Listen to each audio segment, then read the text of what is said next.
Salut, je m'appelle Alex, j'ai 21 ans et si tu as cliqué sur cette vidéo, c'est pour me rejoindre dans l'aventure. Si tu ne me connais pas sur les réseaux, je viens de terminer mes 3 ans d'études en école de cinéma à Nantes. En parallèle, je réalise pas mal de vidéos pour des entreprises, des particuliers, que ce soit dans le secteur de l'automobile ou de l'événementiel.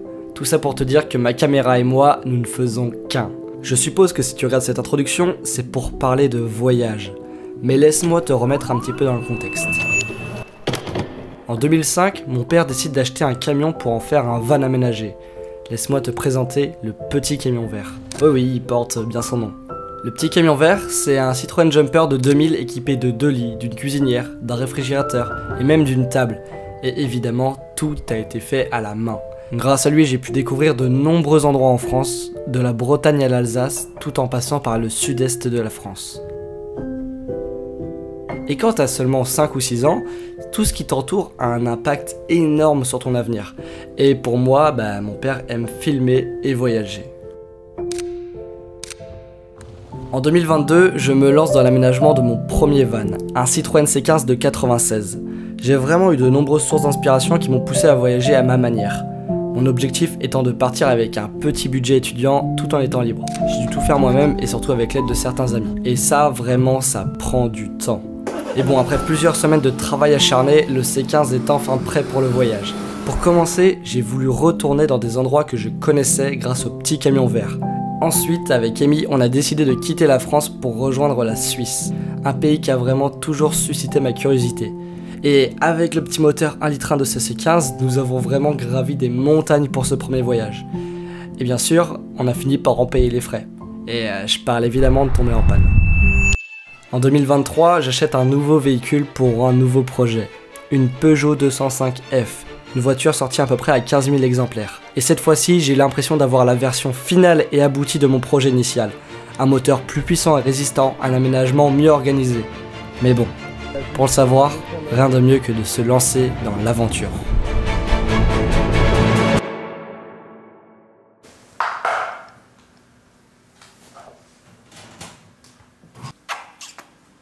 Tu vas me manquer pendant 10 jours.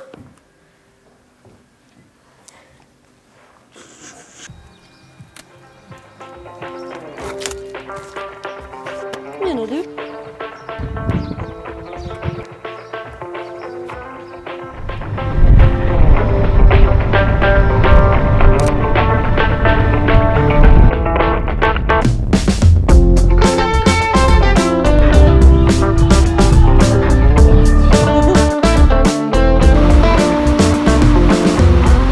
Avant de partir en voyage, pour moi c'est important de passer du temps avec ses amis. J'ai pas envie de te dire où on va, je veux quand même te garder un minimum de suspense pour la suite de la vidéo.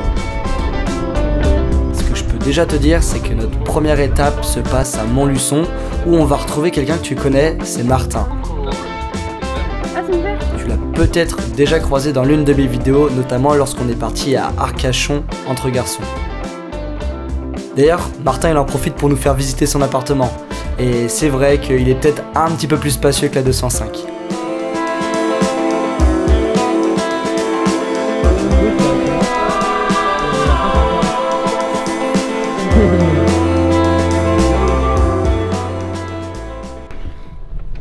Programme, tu veux nous présenter ton studio? Ouais, vas-y, on va te montrer le studio. Il y a moto quad, Quad. ouais. J'ai installé un truc pour peindre, je me suis mis à la peinture. C'est vrai. Tu déconnes pas? Non, c'est Roman. Oh putain. Tout à l'heure, j'ai commencé à peindre mon premier tableau. Oh là là. Et bah, c'est dur. Tiens Mimi, tu peux me dire quand je recule, tu peux faire radar de recul? Tu sais que ça coûte 40 balles des bip bip. Ouais, tu me dis là. Wouhou. Tout droit.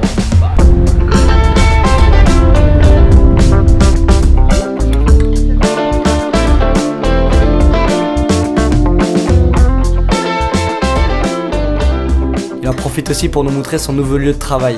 Bon, en vrai, il m'a surtout teasé comme quoi il y avait des draisiens électriques. Et ça, évidemment, je pouvais pas refuser.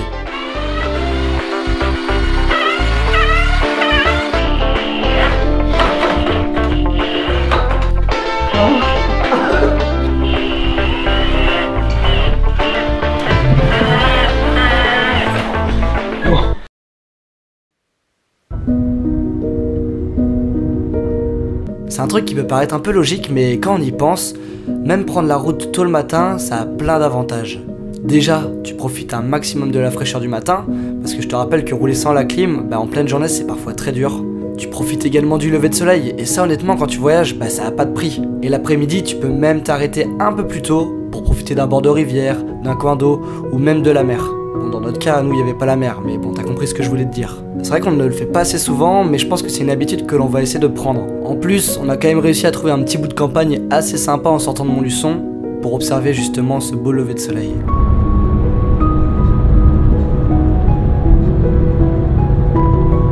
On commence tout de suite avec un café parce qu'il est 8h30. On s'est levé on va dire à 4h, on est parti à 5h. Hop, attends, je change de main. J'ai hâte d'arriver à l'endroit où on est déjà passé la dernière, c'est-à-dire Genève. On était déjà passé par là en bas. Et pour ça, j'ai la rage de pas.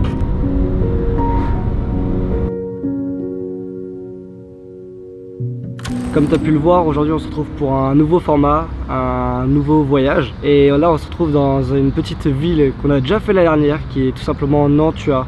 Alors on y était allé, c'était le premier épisode quand on était parti en Suisse. Et l'objectif, voilà, c'est de passer en Suisse aujourd'hui, mais pour aller dans une autre région qui se situe en Italie, qui est le Sud Tyrol. Alors voilà, l'objectif avec Amy, c'est d'arriver dans les Dolomites, la fameuse chaîne de montagne des Dolomites. On connaît pas du tout, on s'est un petit peu renseigné sur internet, on a vu des photos et on s'est dit allez, pourquoi pas, on va tenter le cap et on va aller directement voir ce que c'est en vrai, encore à découvrir. Mais là voilà, on est à 70 km de Genève, on va passer la frontière. Cette fois-ci je vais pas oublier mon permis comme j'avais fait dans les premières vidéos de la Suisse. Amy en rigole déjà. Bref, comme tu as vu hier, on a vu Martin. Martin que tu avais pu voir dans une autre vidéo de la chaîne quand on était parti à Arcachon avec cette fois-ci 2 vannes. Il y avait le multivan et le C15 à l'époque. Bref, on est reparti voir Martin à Montluçon. On lui a fait un petit coucou parce qu'il travaille là-bas maintenant. On a pu découvrir aussi parce que Montluçon c'est en plein milieu de la France, c'est un endroit que j'ai jamais fait. Et voilà, c'est entre l'Auvergne et la Creuse. Comme tu peux voir, je te refais un petit récap de ce que c'était Nantua. Tu as quelques images du drone que j'avais déjà fait. Là, je vais pas en refaire parce qu'on n'a pas non plus beaucoup de temps. Mais voilà, on retrouve cet endroit, c'est tellement tranquille en fait, c'est ça qui est super bien. On était tombé par hasard l'année dernière dessus et c'était tellement calme. Ah oui, Amy veut absolument faire sa retraite ici. Je sais pas si on le voit bien là. Enfin bref, voilà, Nantua vraiment c'était la découverte de l'année dernière et là ça fait vraiment plaisir d'y retourner. On y va vraiment en tant que touriste et on va faire juste une étape, voilà, c'est très rapide. Mais bon, quand on voit ce type de paysage, ça me donne qu'envie d'y retourner. En tout cas moi je te conseille. Et forcément si tu vas en Suisse et que tu viens de l'ouest de la France, tu vas sans doute passer par Nantua.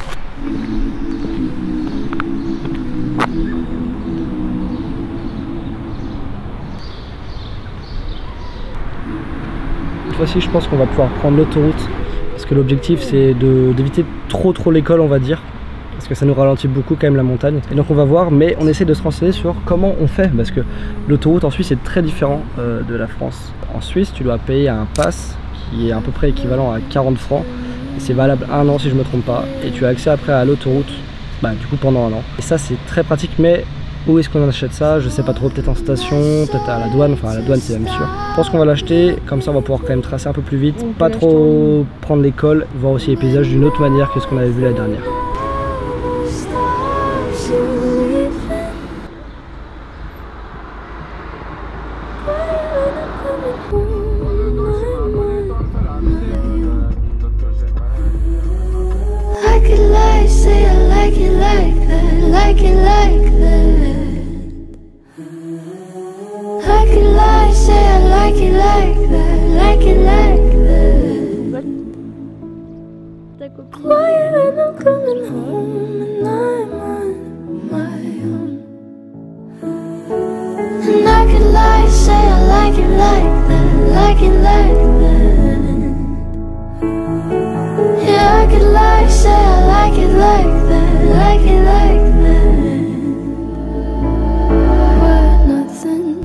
Ok, je reviens un petit peu aux nouvelles par rapport à tout ce qui a pu se passer. Il s'est passé pas mal de petites choses. Déjà, on a beaucoup roulé depuis.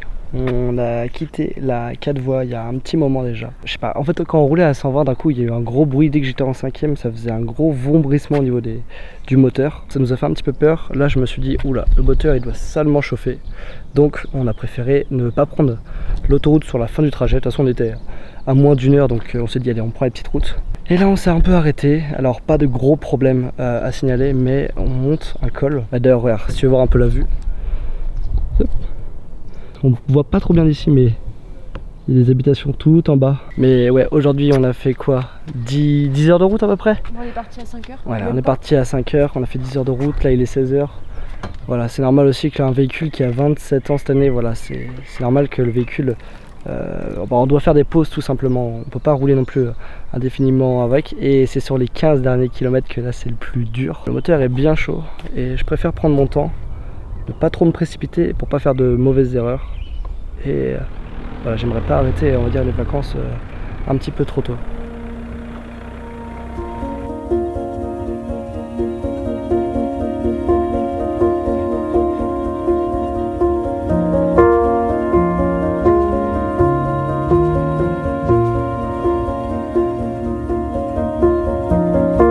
Et c'est un spot de fou, franchement, vraiment, je suis super content. Regardez-moi cette vue. Vraiment, on en a galéré, mais c'est super beau. Ce qui me fascine vraiment, c'est que là, par exemple, juste en bas, tu as des chalets et tu as des petites villes, des petites communes finalement. Alors qu'on a fait peut-être 30 minutes de route, mais des routes tellement petites. Enfin bref, tu verras les images. Et ouais, je trouve ça vraiment incroyable de se dire qu'il peut y avoir des petites maisons ici.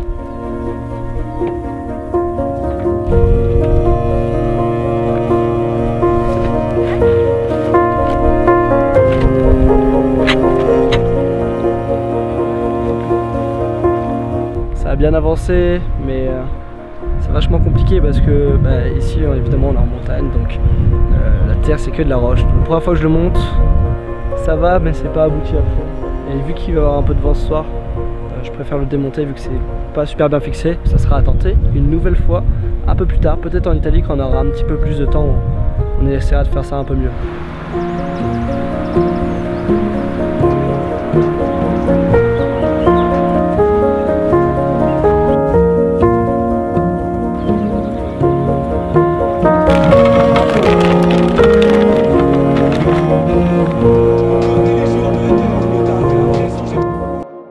On arrive sur la fin de la première journée, tout s'est bien passé, on a pris nos douches dans la petite tente qui est juste là, c'est celle qui nous avait accompagnés en Suisse et franchement elle fait le taf, très pratique, avec une bassine ça suffit largement.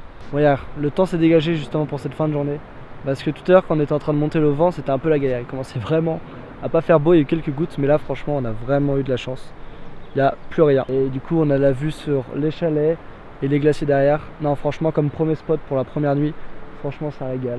Et vraiment j'ai hâte de voir la suite parce que demain c'est le départ pour le lac de Côme avec une nouvelle destination et justement là je vais planifier un petit peu quel chemin on va prendre.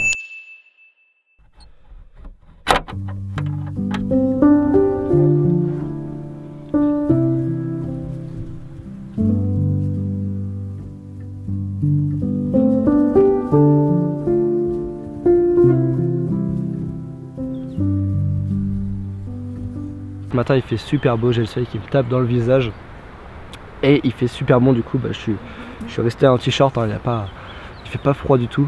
Et comme tu peux voir, il n'y a personne qui nous a rejoint aussi cette nuit.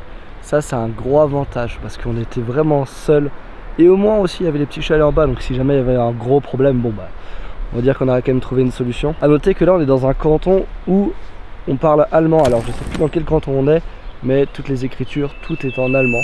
Suspended in nostalgia, I find your name hanging in my memories. I feel myself. Petite parenthèse, je sais pas si je t'en avais déjà parlé quand on était parti en Suisse, mais c'est l'état des toilettes que tu peux retrouver justement en Suisse. Les toilettes publiques, elles sont d'une qualité mais exceptionnelle. Voilà, je viens de te montrer quelques plans drone d'un petit village qui s'appelle Obemens, si je me trompe pas. Et on trouve des petites toilettes publiques comme ça. Et dedans, elles sont dans un état irréprochable. Bref, si un jour tu voyages en Suisse, n'aie pas peur d'aller dans les toilettes publiques parce que pour le coup, elles sont vraiment très propres.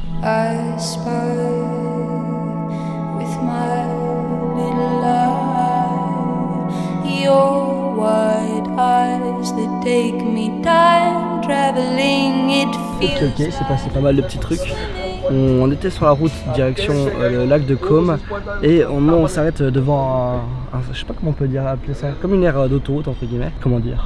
En fait on va mettre la voiture Dans le train. sur un train. Oui, sur le train. Sur un train pour passer la frontière entre la Suisse et l'Italie. Alors je sais même pas combien de temps trop ça va durer parce que la personne parlait pas français. Donc on a essayé de s'exprimer comme on a pu entre un mélange de anglais et français. Parce qu'il faut rester dans la voiture en plus. C'est pas comme si tu déposais ta voiture et après tu montes en. Ouais c'est ça, c'est que normalement tu restes dans ta voiture. Bon on verra bien quand il y aura le train qui va arriver, mais pour la petite information c'est un trajet, alors je sais pas combien de temps ça dure, ça doit durer une vingtaine de minutes. Et ça coûte 26 francs, donc une petite trentaine d'euros. Pour l'expérience que c'est, je pense que ça va être très drôle et il y a zéro regret. Bon, j'en profite du coup pour te faire la petite histoire de ce trajet qui est un petit peu spécial. En fait, le tunnel de Simplon, c'est un trajet ferroviaire qui rejoint deux communes, celle de Brigue en Suisse et Iselle en Italie. Ce tunnel, il parcourt une distance de presque 20 km et il a été pendant longtemps un des plus longs tunnels ferroviaires. Depuis, ce record a déjà été dépassé plusieurs fois. Ce passage-là, il a quand même un grand avantage pour nous, c'est qu'il nous évite de passer par le col du Simplon, qui atteint pratiquement les 2000 mètres d'altitude. Et comme je viens de te le dire juste avant, eh bien si on peut soulager un petit peu la 205, honnêtement, on va pas se priver. Et du coup, évidemment, on a tout préparé. Le deuxième objectif, la caméra 360, qui est juste là. Amy, elle est très stressée. Mais j'ai jamais fait ça aussi, c'est pour ça. Moi non plus, ça tombe bien. Traveling, it feels like swimming, swimming with my eyes closed, nose to nose. You just fucking know. Oh, Ok, bon bah le train vient tout juste de partir. Franchement, je suis pas du tout habitué à ça. Ça fait bizarre de pas être maître de son véhicule et que tout bouge. Mais franchement c'est trop marrant, c'est pas du tout habituel comme situation. Et bien aussi elle a l'air de bien apprécier. daydreaming that I'll be once feels like I've had